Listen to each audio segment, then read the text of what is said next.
Biyyaan koo gubataa jira. Garuu lubbuu koo dhiisuu hin danda'u.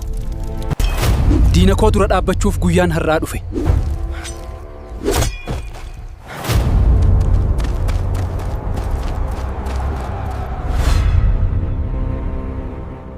Akkuma seensaarratti argitan viidiyoo kana guutumaan guututti AI'dhaan hojjedhe.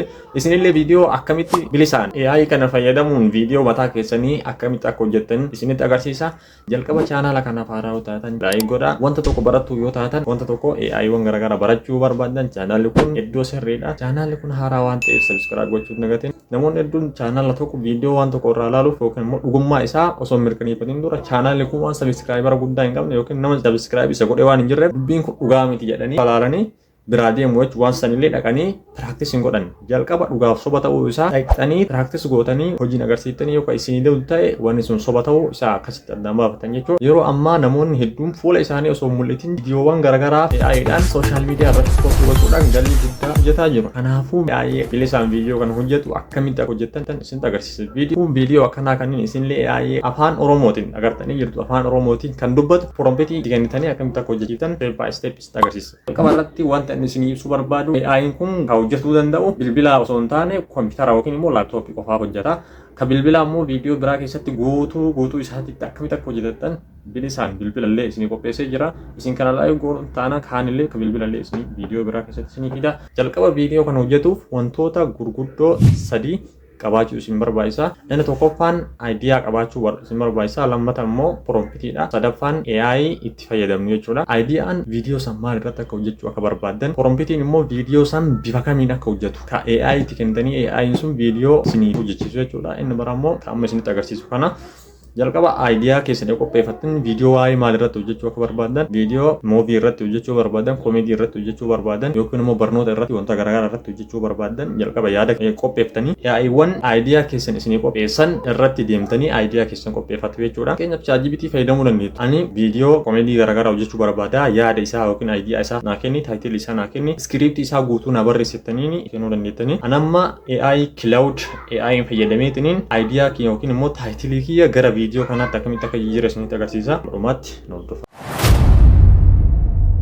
Jalqaba kun amma kilaadhi irra seenee jira. Kilaadhi AI irra seenee yaada kiyyatti barreessa. Maal akka inni viidiyoo akkamii akka naa hojjetu barbaadisan guutumaan guututti naa kenni jedheenii barreessa jechuudha. Kun promptii kana naa kenni jedheenii sakandii daqiiqaa meeqa yookiin immoo sakandii meeqa akka achi dheeratu itti barreessee jira jechuudha. Asumarratti immoo waan isin beekuu qabdan asirratti waan isin beekuu qabdan AI nama isinitti agarsiisuun yeroo tokkotti sakandii 8 qofa jenereet gochuu danda'a. Yeroo tokkotti bakka tokkotti sakandii 8 qofa jenereet godha. Eegasii san daawunlood godhatanii yoo barbaadan viidiyoo biraa eegasii jenereet godhachuu dandeettan jechuudha. Yookiin immoo viidiyoo walitti aanaa yoo barbaadan yookiin immoo viidiyoo daqiiqaa dheeraa hojjechuu yoo barbaadan achumarratti siinii yookiin immoo sakandii 8 kana yeroo baay'ee hojjechuu isin barbaachisaa jechuudha. Fakkeenyaaf daqiiqaa tokko hojjechuudhaaf viidiyoo 8 hojjechuu isin barbaachisaa jechuudha.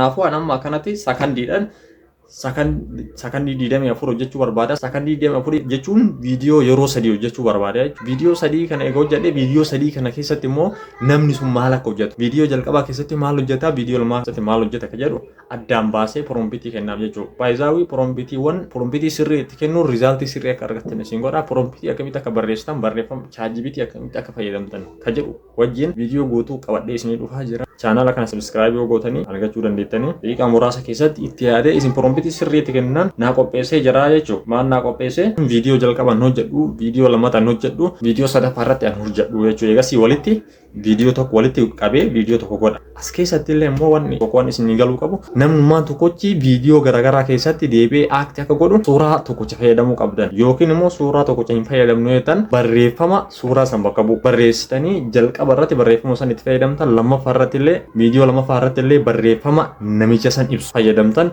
sadaffaa irratti illee barreeffama namicha san ibsu fayyadamtan jechuudha. Promptii kana qopheeffadhee booda amma maal gochuu qaba? Gara AI keenyatti deemuu qaba. Kallattiimaan browserii irra deemee Google Vids AI jedheetiin search godha. Isa kanarraa gara gadiitti Google Vids AI powered video creator in editor isa jedhu kanarra gad dhooftanii jechuudha. AI kunillee kan Google'iti workspaceewwan Google product'iiwwan Google garaagaraa ofirraa qaba. Nama kallattiin asumarratti kan barbaannu viidiyoo jenereet gochuu waan barbaannuuf isa gara mirgaarra jiru kana sign to vids ka jedhu kana asirra seenna. Samboodha as keessaa imeelii isin filachiisa yookiin immoo Google kompiitara keessan irraa qabdan isin filachiisa.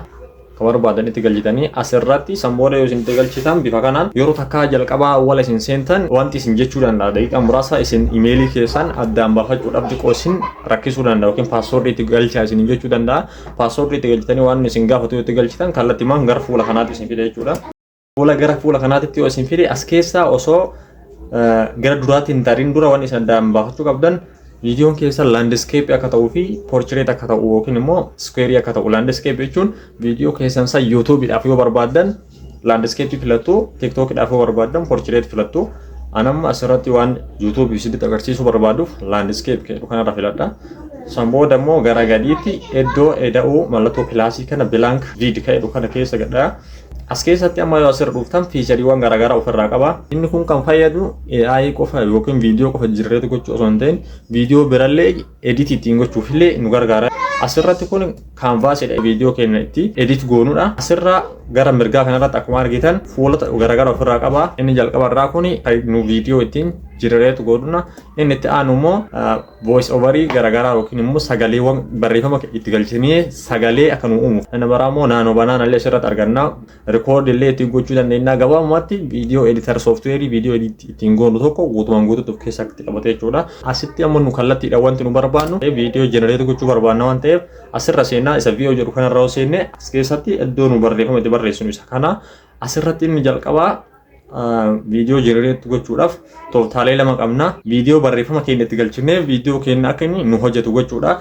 Inni biraa ammoo footoo keenya itti ol galchinee footoo keenya sanirra dhaabatee akka inni viidiyoo generate nu gochuudha. Anamma barreeffama gara viidiyootti jijjiiruu barbaada waan ta'eef footoo fayyadamuu waan hin barbaanne. Amma wanti nu barbaachisu maalidha? Prompitii keenya qopheeffannisan finnee asirratti paste goone viidiyoo akka inni generate nu godhu ajajuudha.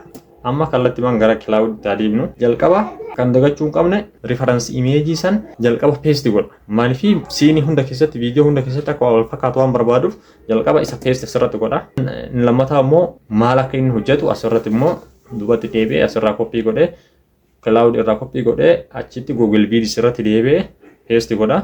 Sanbooda gara gadiititti generate kan jedhu kan dhaya.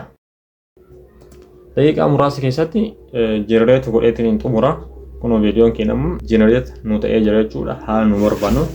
Amma viidiyoo keenya akkasitti generate goone kana drag goone gara timeline itti galfanna jechuudha. Edit godhuuf akka nu mijatutti drag goone harkifnee timeline irratti galfanna. Viidiyoo tokkoffaa xumuranne amma viidiyoo lammaffaa generate gochuu qabna jechuudha. Isa gochuudhaaf immoo kallattiimaan gara clouditti deebinee siinii lammaffaa copy goone gara viidiyoositti deebinee isa jalqabaa sanirraa haayna jechuudha. Viidiyoo jalqabaa generate nu ta'ee jira waan ta'eef barreeffama isa duraa san irraa haayne amma prompitii amma achirraa copy goone dhufne kana paste itti goona. Bifa kanaan barreeffama keenya ka duraa irraa haaqne barreeffama keenya isa lammaffaa paste itti goone jechuudha. San booda generate godha. Amma viidiyoo siinii keenya isa lammaffaa akkuma argitan generate ta'ee jira. Isallee drag gooneetiin gara timeline itti galfanna. Bifa kana viidiyoo keenya akkana jira jechuudha. Viidiyoon keenya inni lammaffaa xumurre amma kan hafe siinii 24 waan ta'eef yookiin immoo sakandii 24 waan ta'eef amma viidiyoo sadaffaadha kan nu generate gochuu qabnu. Kallattiimaan gara clouditti deebinee ammallee siinii sadaffaa san copy goone as deebinee isa lammaffaa san irraa haayna isa kana isa sadaffaa amma finne kana paste itti goone jechuudha. Paste itti goona. Akkuma argitan sadaffaa paste itti godhee jira. Amma gara jalaatti generate jedhu kanadha. Bifa kanaan viidiyoon amma generate gochuun eegalee jira. Isinillee viidiyoo bifa kanaan yoo generate gootan amma isinitti agarsiisuudhaaf viidiyoo akkana hojjedhe malee isin viidiyoo barbaaddan karaa qulqulluu ta'een professional ta'een generate gootanii social media irratti yoo post gootan baay'ee barbaachisummaa qaba jechuudha. Keessattuu YouTube automation fi TikTok automation warroonni dalaguu barbaaddan AI waan akkanaa kun isinii baay'ee barbaachisoo fi firii waan ta'aniif viidiyoo akkanaa kanneen afaan Oromootiin akkasitti argatanii hin hordoftanii fi like hin goota yoo ta'e amma dhumaatti ilaalta yoo ta'e Oma baay'ee jijjiirama guddaa hin barbaadan jechuudha. Kunoo viidiyoon keenya inni sadaffallee generate nu ta'ee xumurame jechuudha. Akkuma argitan kana drag goone timeline irratti galfanne jechuudha. Timeline keenya irratti galfanne bifa kanaan amma viidiyoo keenya siinii sadii hojjetan jechuudha. Sakandii 24 hojjetan jechuudha. Bilisaan hagammaa hojjetaa jiru agartanii. Amma viidiyoo kana bifa kanaan eega generate goonee booda amma kallattiimaan asirraa download godhanna. Akkamitti download godhanna? gara ul'aanu kana dha'ee faayilii keessa dha'ee daawunlood jedhu kana dha'ee san booda MP4 kan jedhu kana filadha. Daqiiqaa muraasa keessatti viidiyoon keessan daawunlood ta'uu danda'a jalqabe naan jedha. Akkuma argitan viidiyoon kiyya daqiiqa kana viidiyoo barbaadan jireetu gootanii sooshaal miidiyaa barbaadan irratti poost gochuu dandeessu.